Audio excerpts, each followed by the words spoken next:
So let's start out by talking about the God awareness and self-awareness, right?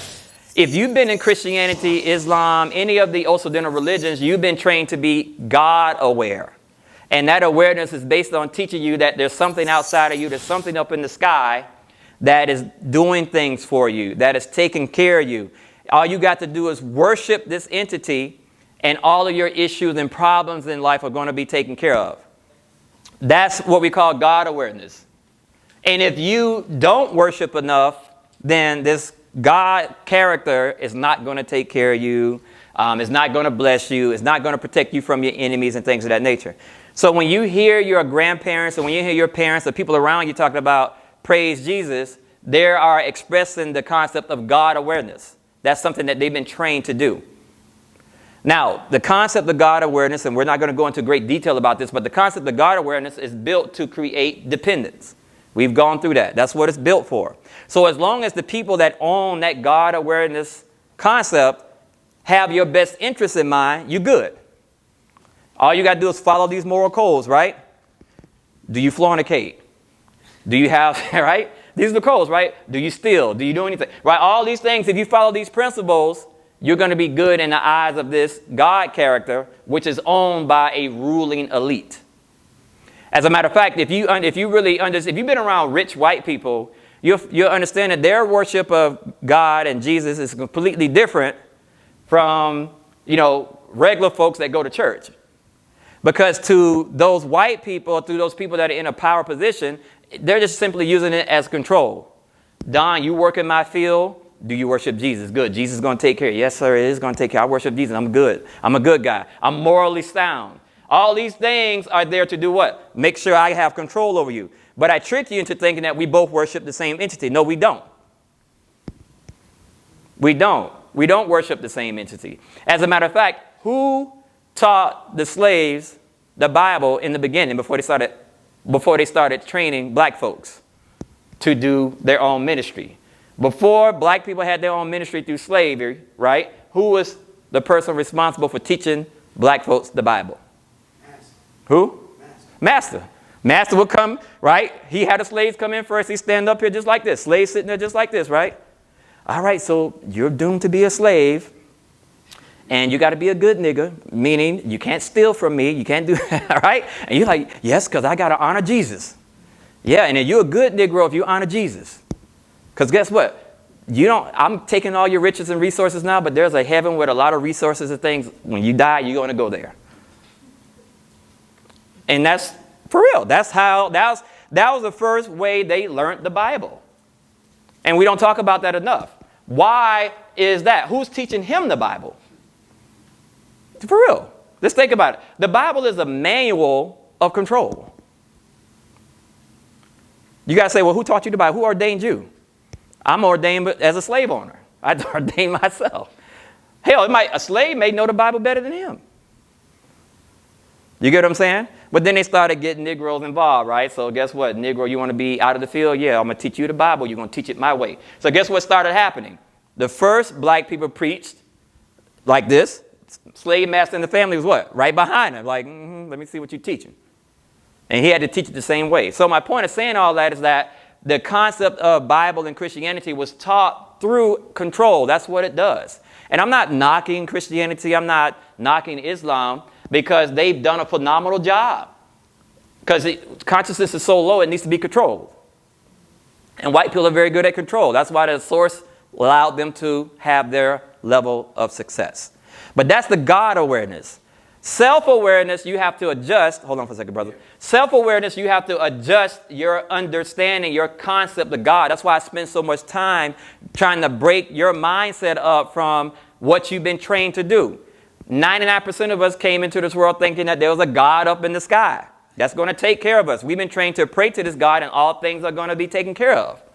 But it hasn't happened that way for black people, right?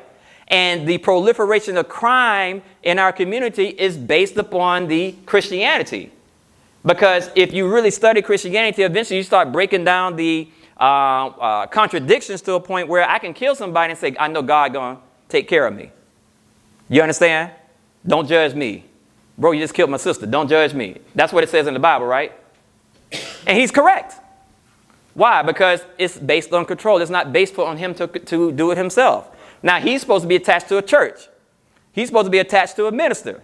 The minister is supposed to be in control of him. That's what Christianity does. Self-awareness, you're in control of yourself. You are here to tap into your own power, but you have to understand that there's no God up there that's here to save you. We have to get beyond that. There's never was a God out there that's saving you, that's going to come into your life and take care of you. Your life has always been about application and experiencing the outcomes of that application. Self-awareness is the concept, the reality that you are an expression of the source. That's why we don't call God God. We say source. Source is completely different because source implies that we all are an expression of the one reality. And that right there can end all conflict right there. We can just stop it right there. That conflict is done. You may have heard people say, oh, well, God is within me. It's impossible for God to be within you. That's impossible. For some all-powerful thing that sits up in the sky to be within you, that's impossible. That terminology for God was not created for that. So when people say God's within, oh, we're saying the same thing? No, we're not saying the same thing. There's no white man within me giving me power. Your physical body was not built to have that level of power. Think about the power it takes to create the universe. This man up in the sky created this universe, right? And how can that entity exist in your physical body? Your physical body was not designed to take on that type of power. So it's impossible for God to be within you. But we can all be expressions of the source, because that does not imply that I have the magnitude of power of the source. I don't. But since I am an expression of the source, the equation that represents the source also represents me in my own relative, meaningful life. Now there's no such thing as enemy. So when I come to you and you come to me for coaching and say, hey, my boss hates me, that's impossible. You don't have any enemies. It's impossible for your boss to obstruct your success. It's impossible for your wife or husband to obstruct your success. It's impossible for the white man to obstruct your success. As a matter of fact, Christianity does a very good job of doing what?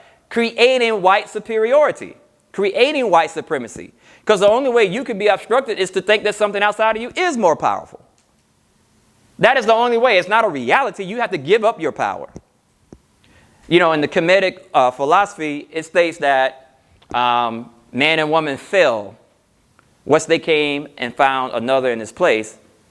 In other words, what they're saying is that man and woman fell when they gave up their throne. If you vacate your throne, somebody else can sit there, right, Herb? That's the only way you can lose. That's the only way something can obstruct you. If you give up your place of power, now they can take your power. I have to convince you to give up your power.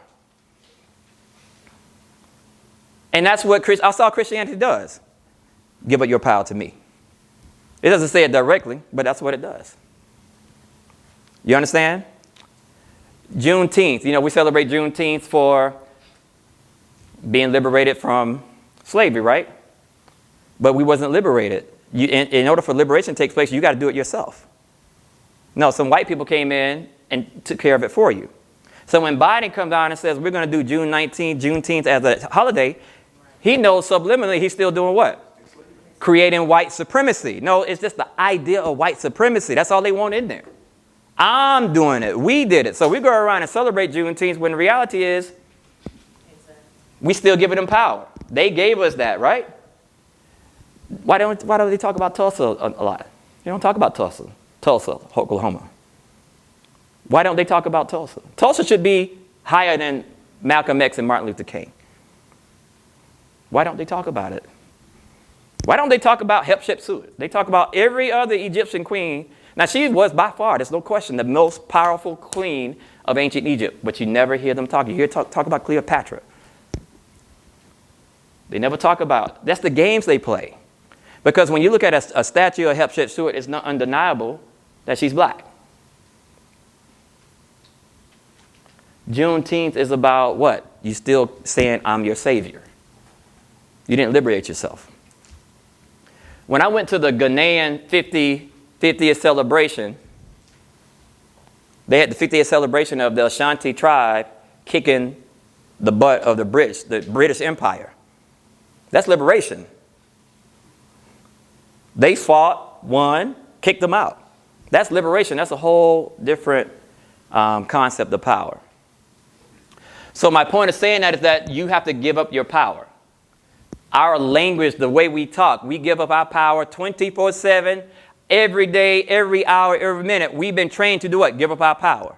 I hate her. I don't like her. My husband this, my wife this, my teacher this, my boss this, my coach this, my that. You're trained to give up your power. The concept of self-awareness implies that you are an expression of the source functioning within your life as the self. When we say self, we're talking about you within your individual life as an expression of the source. You are the same reality that created the universe before the dissension of that source consciousness into all the things that it created.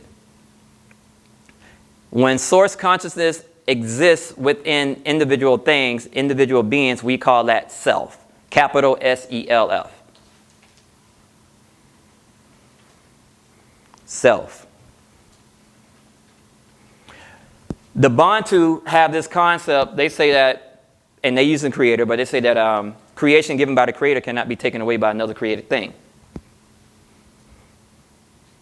That's a philosophical, very powerful statement.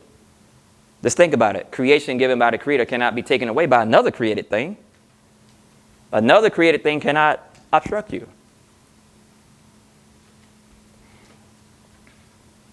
And that's why the Bantu were never conquered by Jesuit priests.